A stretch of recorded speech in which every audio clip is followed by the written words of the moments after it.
Morning, everybody. This is WSO. This is Steve Olson reporting. We're looking at, this is from my good friend Raymond in Chicago area, good old Chicago, Chi-Town, city with the big shoulders, Windy City. And we're at the Dan Ryan Expressway here, looking southwest. At 4:30 in the morning, my friend was watching the news, watching the delays on the Dan Ryan, which is the 9094 going into Chicago downtown. They call that the Dan Ryan. By the way, if you ever go to Chicago, they don't call anything by its names. It's the Dan Ryan, it's the Eisenhower, it's all that. So you got to figure out which one is which. But anyway, this is the Dan Ryan.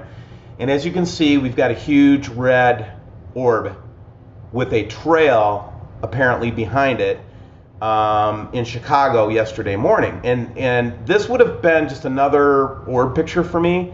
The difference, though, is it's showing up at the time, 4:30 a.m., and in the location that we would expect to see it based on the Dave Dobbs. I know I've been on the Dave Dobbs model a lot lately, but that's only because the Dave Dobbs model is working right now.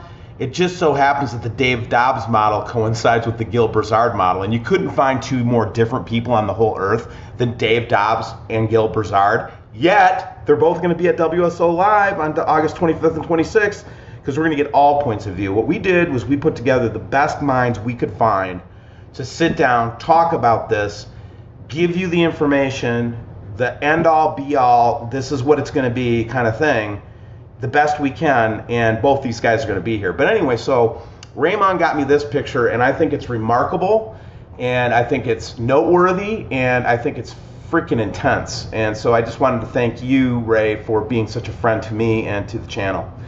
Next thing, this is just that big, I don't know. Do you call that, is that a dust cloud on the ocean, or is that a reflection from space? I had to take a second look at it. I didn't know, okay?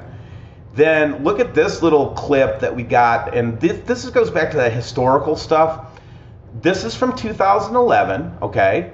And as you can see, it's the stereo AHI-1 camera, right? And that's Earth, and I think that's Venus or something like that, but it's from 2013. Check this out.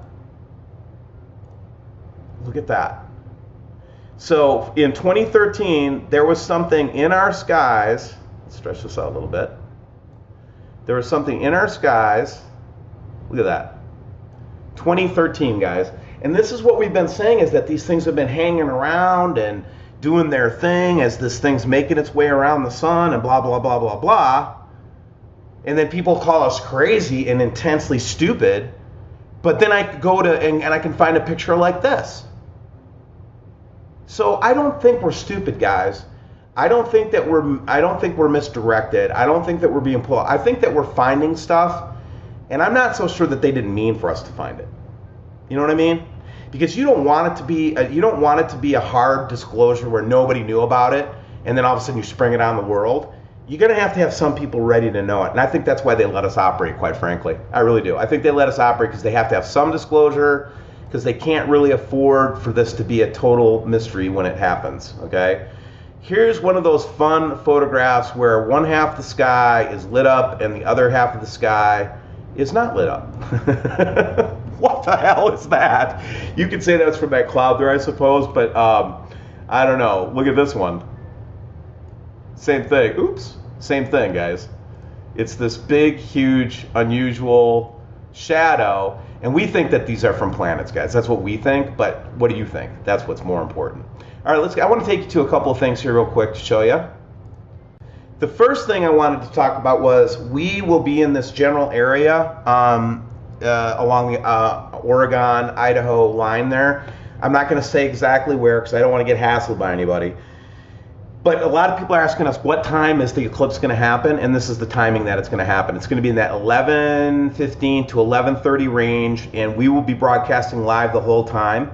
And we will be having our cameras on the sun. We'll have our cameras on the other parts of the sky. We're going to have a couple observers with us, and hopefully Dave will be able to be with us. Dave's in the States, Dave Dobbs, and he's making plans to be with me for the eclipse. So, and then we're going to head out to Minneapolis together to be part of the WSO Live conference that I hope you all are going to attend. You don't have to be in person to do the WSO Live event. You can join via computer. You don't have to travel.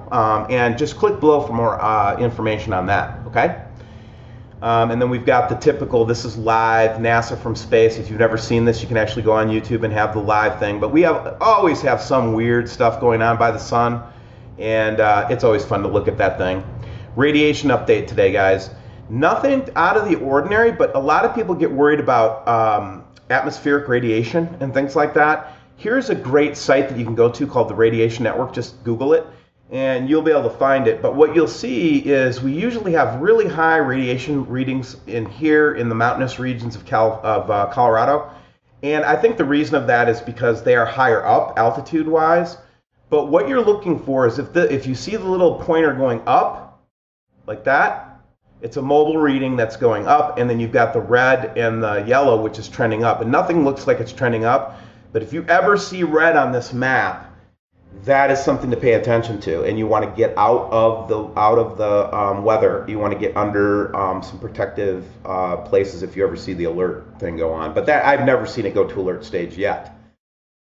The Schumann resonances we've been talking about, get ready, here we are again. It's starting to crank up again. It was really nice and mellow over the last couple of days, but now it's starting to crank up.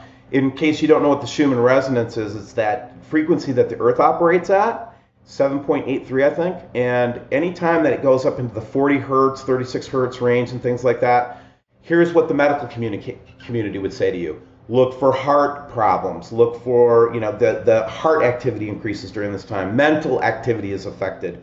So lots of personal stuff affected by the Schumann resonance is a scientifically monitored thing.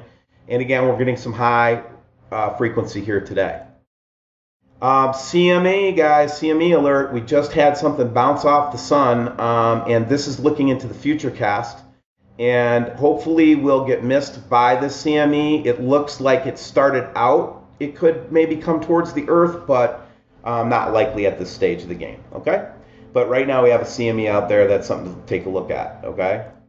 All sky cams, we're seeing this. Now this is a very small planet, but it's in this, you'd say it's a cloud, I get it. But knowing what I'm looking at here, I think that this is an object, and it's in that same southern direction of the sky. Here's a great video by Christ is Coming Soon, and he caught this morning, Overguard, Arizona, caught all kinds of activity around the sun. Go check out this video. I think you'll like it. Here's another good one, Institute for Astronomy, another color camera.